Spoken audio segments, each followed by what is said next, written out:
Waalaikumsalam warahmatullahi wabarakatuh.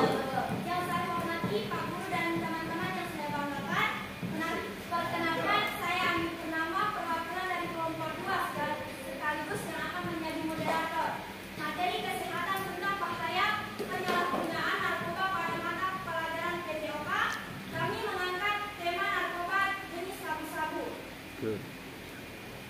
Baik teman-teman, langsung saja kita mulai ke sesi pertama, yaitu penyampaian dan penyajian materi yang akan dibacakan oleh teman kita Rifki Paligus Studi. Dipersilakan maju ke depan.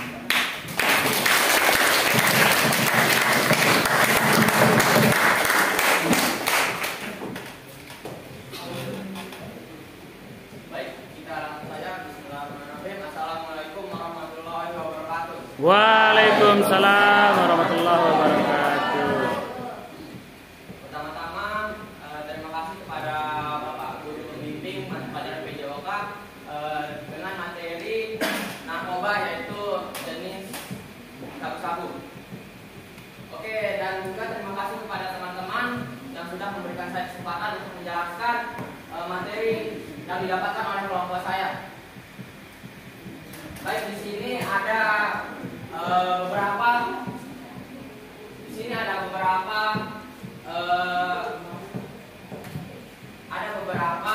poin penting.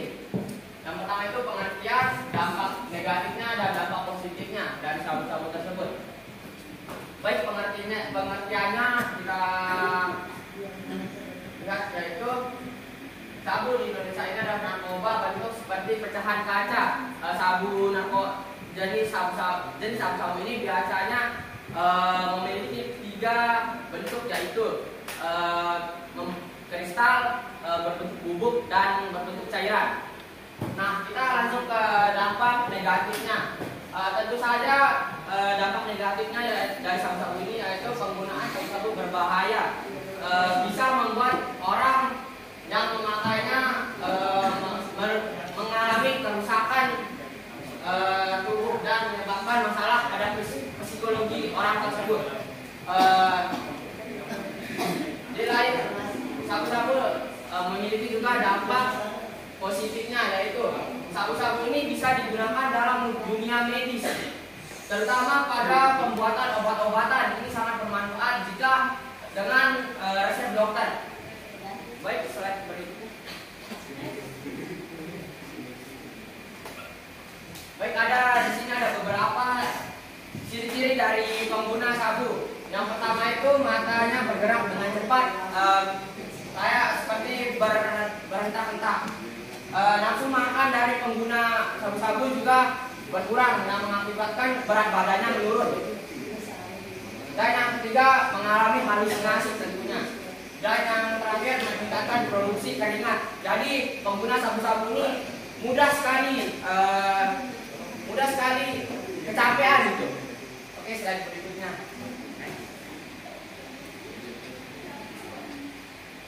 Baik, di slide berikutnya ini jenis-jenis dari sabu-sabu. Nah, tadi saya sudah sebutkan jenis-jenis dari sabu-sabu ini ada 3 jenis, yaitu yang pertama sabu kristal, yang kedua sabu bubuk, yang ketiga sabu cairan. Sabu kristal ini adalah sabu yang sangat memiliki efek yang sangat kuat. Sabu kristal ini bisa disebut dengan sabu murni asli. Dan yang kedua itu sabu bubuk. Jadi sabu bubuk ini bisa dibilang tekanannya lebih rendah daripada, tidak sekuat daripada yang sabu kristal tadi. Nah, sabu bubuk ini lebih murah juga harganya. Jadi pengguna dari sabu bubuk ini lebih banyak daripada sabu jenis lainnya. Nah, sabu cair ini adalah sabu perbentukan dari kedua sabu tersebut. Sabu bubuk ini dihasilkan dari dua jenis sabu tadi, yaitu sabu kristal dan sabu bubuk. Nah, sabu cair ini cara pembuatannya itu dengan menggunakan dipanaskan di atas wajan. Dengan begitu sabu tersebut akan menjadi cair dan langsung digunakan, dimasukkan ke dalam suntikan dan akan digunakan langsung ke tubuhnya pemakai. Baik, slide berikutnya. Baik, ini ada data sedikit dari Kominfo 2021 remaja pengguna narkoba. Dalam data tersebut menjelaskan bahwa pengguna narkoba berada di kalangan anak remaja di usia 15 sampai 35 dengan sebanyak 82,4%, dan sisanya itu adalah bisa dibilang anak remaja yang bagus. Dan pertanyaannya, mengapa dan bagaimana? Baik, mengapa remaja rentan narkoba? Nah, bisa kita lihat yaitu karena remaja ini dalam usia-usia berkembangnya, dalam usia-usia produksi yang sangat luar biasanya, yang ingin tahu tentang segala hal. Nah, rasa penasaran tinggi ini bisa terjadi karena lingkungan pertemanan yang kurang baik, atau bisa disebut pergaulan bebas. Di sini juga ada bagaimana cara mengatasinya. Ada 5 poin, yaitu 1.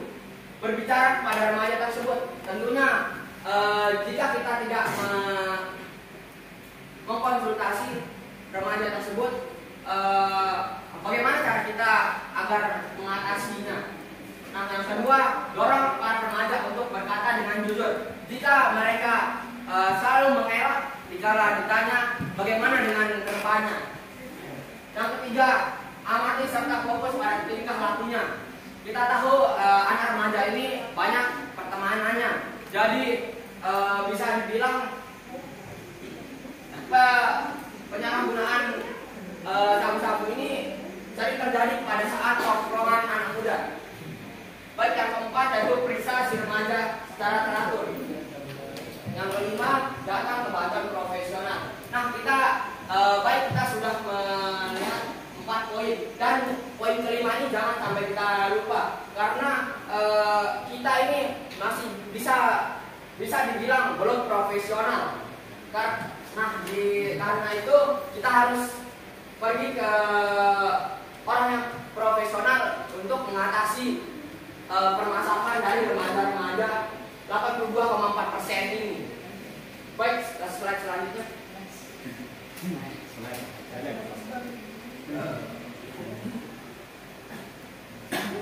Silakan kepada Ibu moderator. Ya, terima kasih untuk Pak Ibu atas materi penyampaiannya. Baik, masuk ke dalam sesi tanya jawab. Kepada teman-teman yang ingin bertanya akan bisa mengajukan kami. Kami persilakan.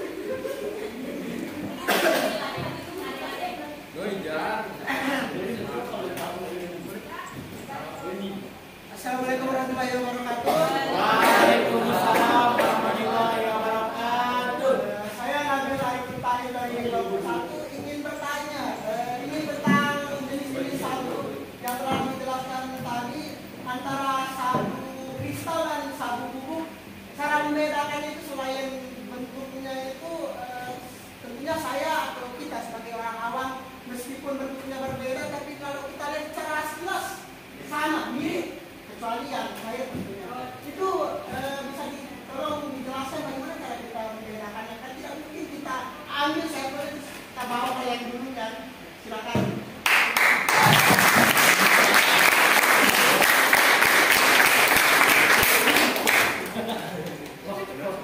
Baik, pertanyaan yang sangat bagus dari Nabil Arif Faiz dari kelompok 1.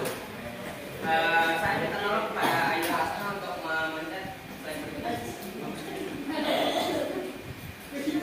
Oke, di sini ada beberapa gambar dari penyalahgunaan narkoba sabu-sabu. Oke, sebenarnya itu sangat gampang sekali untuk membedakan dari sabu-sabu jenis kristal dan sabu-sabu jenis bubuk ini.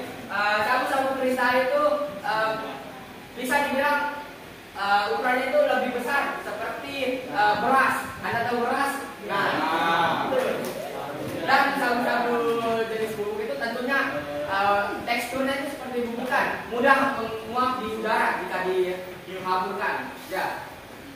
Lebih halus ya. Terima kasih atas jawabannya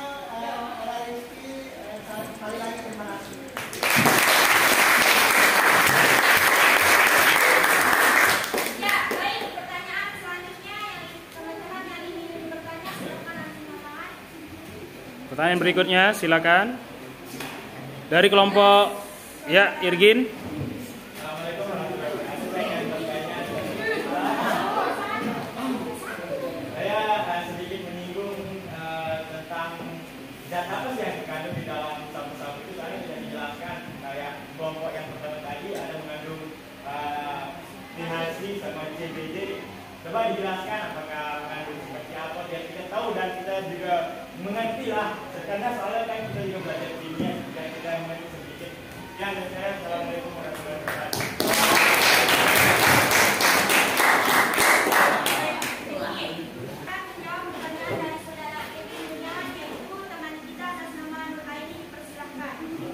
Nur Aini, silakan.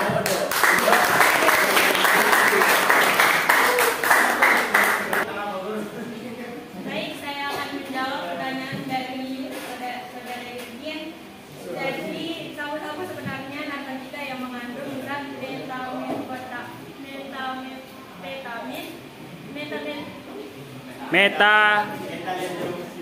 Meta apa? metamfetamin sendiri. Iya. Masuk dalam narkotika golongan 1 dalam Undang-Undang Nomor 35 Tahun 2009 tentang narkotika, sehingga sabu-sabu sama sekali dilarang digunakan untuk kepentingan pelayanan kesehatan.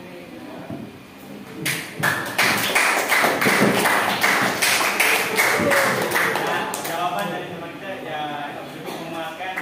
Sekali lagi saya ucapkan terima kasih Pak. Next, slide sebelumnya. Baik, terima kasih kepada moderator karena telah mempersilahkan saya untuk menjelaskan kesimpulan dan saran dari saya. Sebenarnya secara simpel kesimpulannya itu sosial. Nah, kenapa saya bilang sosial? Tentunya remaja sekarang itu bisa dibilang jika kekurangan sosial itu bisa atau apa yang istilahnya introvert, nah itu bisa juga mendatangkan yang namanya penggunaan sabu-sabu karena bisa terjadi atau bisa terjadi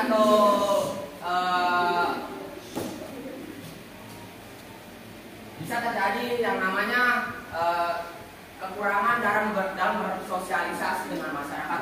Kita tahu juga manusia ini adalah makhluk sosial, tentunya kita sangat membutuhkan yang namanya sosialisasi dengan masyarakat lainnya.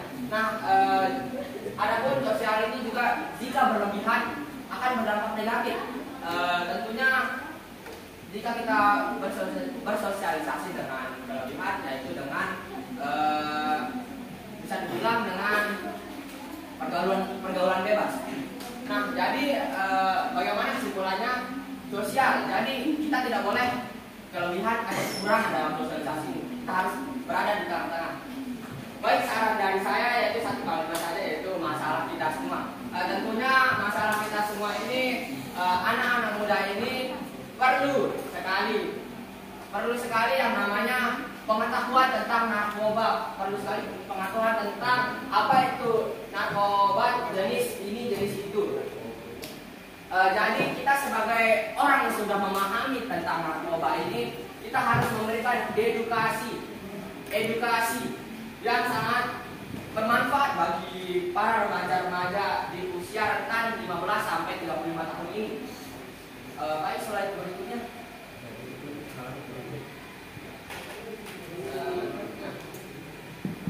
Oke, sedikit kata-kata bijak dari saya.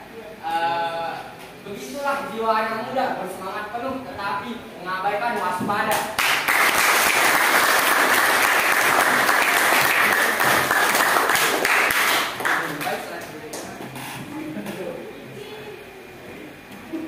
Oke, baik, dipersilakan kepada semua anggota kelompok saya untuk maju ke depan.